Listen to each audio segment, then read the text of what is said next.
All right, so a little more about series. We're still in a section 11.2. Let's just jump right in. So last time we defined series, well, a couple times ago we defined our series and what we mean by we're adding up infinite sums. And then we looked at the geometric series. So now there's a few other things I want to chat about. So let's jump into it. So we're going to start with a theorem. The theorem, let's just state it and then talk about what it means and what it doesn't mean. So our theorem is this. If the series, the sum over a sub n, converges, then the sequence a sub n converges to 0. Okay, so a couple of things. First of all, notice I didn't put any indexing on there. This one doesn't really matter if somebody were to start at n equals 0 or n equals 1. This will still hold. So we often just write this when we're just talking abstractly or generically about series, so we don't have to keep writing all the little symbols. So if we have ourselves a series and we know that it converges to some number, then if we look at the sequence of terms, they must converge to 0. Okay. So we'll sketch out the idea of a proof in a couple seconds here. It's not vital to me that you understand it, though. The book has it if you want some more detail, and it is great if you do understand it. I don't think it's terribly difficult, but we mostly need to know how to apply this theorem. So one thing I want to make sure we understand is what this series means and what it doesn't mean. This theorem only goes in one direction. Okay, if you have a convergent series, then the sequence converges to 0. The reverse is not true. If you have a sequence that converges to 0, you can't say necessarily that the series converges, right? It may or may not, okay? So let's look at a couple of examples. So first of all, we've seen the geometric series, right? So I could write n equals 0 to infinity of a times r to the n. Let me just rewrite this. No, we don't need to rewrite it. So we already know that this converges if the absolute value of r is less than 1, right? That's what we talked about last time. That's what you guys have worked out. Notice what that means about the terms, a sub r to the n. These are our terms. If r is less than 1, or its absolute value is less than 1, this thing will go to 0 as n goes to infinity, right? Because if we have a ratio that's smaller than 1 and we keep taking it to higher in powers, it gets smaller and smaller and smaller. It doesn't matter how big this constant is. This ratio is just, the powers of this ratio are just going to be increasingly smaller. If it's negative, they'll be swapping signs, but their value will still be getting smaller and smaller. And so this alternating negative positive thing will still be closing in on 0, right? So these terms are going to go to 0. So there's an example. We had a convergent sequence and its terms go to 0. On the other hand, let's look at the harmonic series.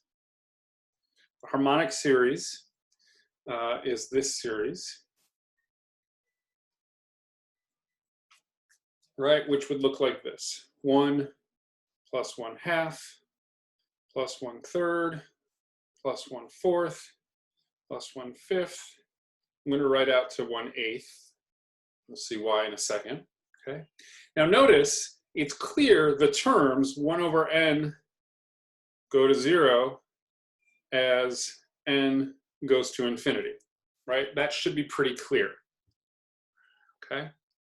However, let's look at this series, right? Starting with 1, right? The next thing I have, I'm adding 1/2 to 1. Right? Let's look at these two terms here. These two terms together, we've got 1/4 and we've got 1/3. 1/3 is bigger than 1/4, right? Smaller denominator, larger fraction. Which means these two terms together are bigger than 1/4 plus 1/4, or greater than 1/2, right? These two terms right here are greater than 1/2. Let's look at these four terms. Oops, I skipped. Sorry, there should be four terms here. I skipped 1/7. Here's 1/8. These three, 1/5, 1/6, 1/7, are all bigger than 1/8, right? So we've got four terms that are all at least as big as 1/8. So these four terms together are larger than 4/8, or larger than 1/2. Okay. The next 8 terms that would go up to 1/16, we'd get 8 terms that are larger than 1/16, which means collectively together, when we add them together, we get something larger than 1/2, right? So we'll get another larger than 1/2. In other words, and we can keep playing this game. In other words, I can make this sum as large as I want, right? I just have to keep adding 1/2. So I've got 2 sitting here. I would have something larger than 2.5, something larger than 3, something larger than 3.5, something larger than 4, and I can do this forever, right? Each time we just have to take twice as many terms. We started by taking 1 term that was 1/2 or bigger, 2 terms that were 1/2 or bigger, 4 terms that were 1/2 or bigger, 8 terms that are 1/2 or bigger. The next 16 terms will be bigger than 1/2. The next 32 terms will be bigger than 1/2, and we'll never run out, right? There's an infinite number of terms. So if we add up 1/2 forever, we can get as large as we want. Our partial sums just keep getting bigger. So this series, the harmonic series, diverges, right? Remember, we write equals infinity to really mean the limit of partial sums doesn't exist. We can make them as large as we want, right? And this little demonstration is how, okay? Okay, so what I really wanted to make clear here was that the terms going to 0 doesn't mean it converges, but the reverse is true. If it converges, the terms must go to 0, okay? And let's just do a little sketch of the proof. The proof is pretty straightforward, right? If I have a series a sub n converges, then it must be the case that the limit as n goes to infinity of the partial sums equals 0. Okay. Now let's do something silly. Let's also look at the limit as n goes to infinity of s sub n minus 1. It's still the partial sums. I'm just indexing them one reverse, right? They're still going to go to 0, right? It doesn't matter. We're just getting smaller one step later, right? What this means, the two of these two things together, is the limit as n goes to infinity of s sub n minus s sub n minus 1. Well, our limit laws tell me I can split this up.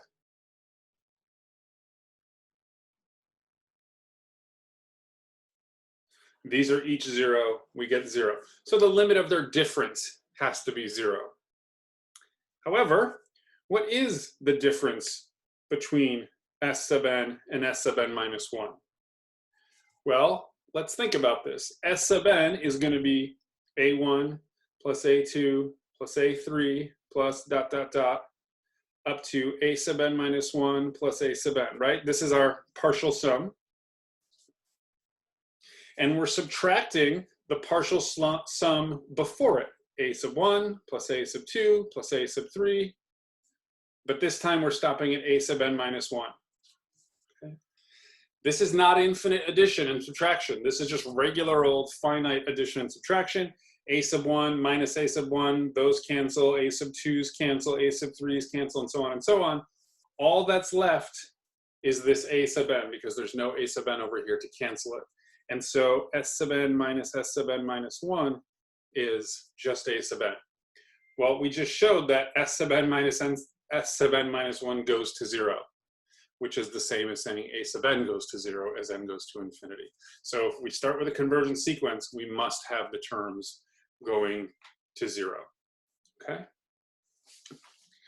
All right, so with this theorem in hand, let me write it one more time, right? So we have if the infinite series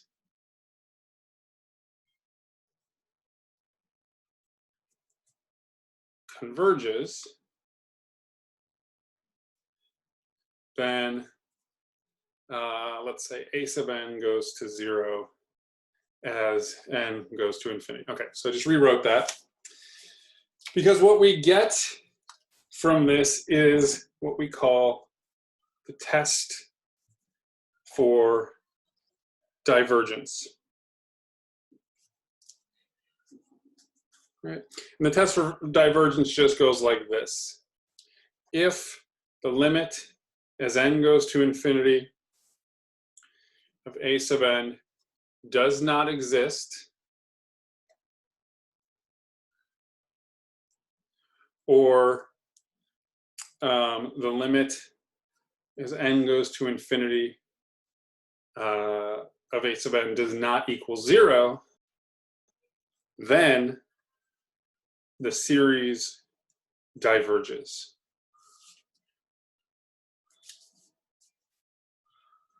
Okay?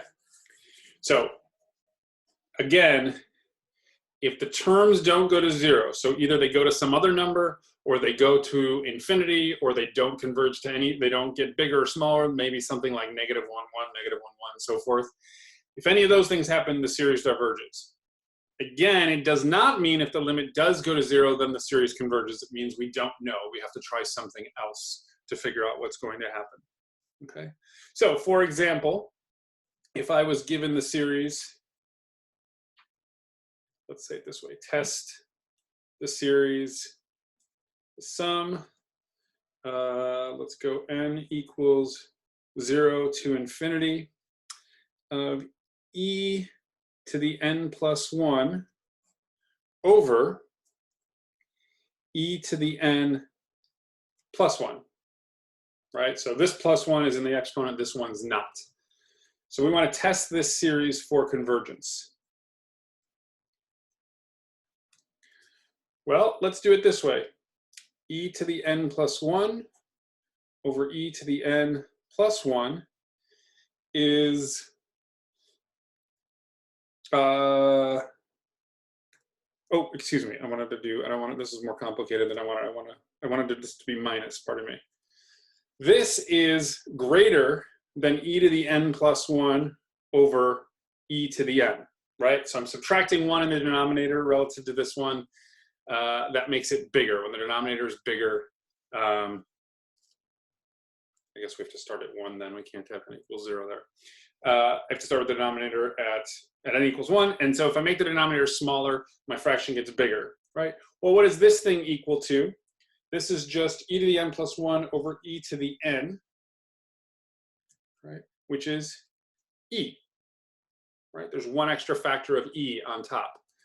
Therefore, the limit as n goes to infinity of e to the n plus 1 over e to the n minus 1 has got to be greater than e, right? Because the limit of this thing, of a constant, is just itself, and we know that our terms are bigger than that, so the limit has to be larger. Well, that means that the limit does not go to 0, which means this series diverges. So we can say the series diverges. Okay? All right, so that's a nice test for divergence. There's no more work to be done. We know that it diverges, and there's nothing else we can do with it. So sometimes this is the quickest way to get some information about a series. And lastly, I just want to give us a couple of nice rules about series. I'll just state it. If the series a sub n and b sub n converge, and C is a constant, then the series C times A sub n and the series A sub n plus or minus B sub n also converge.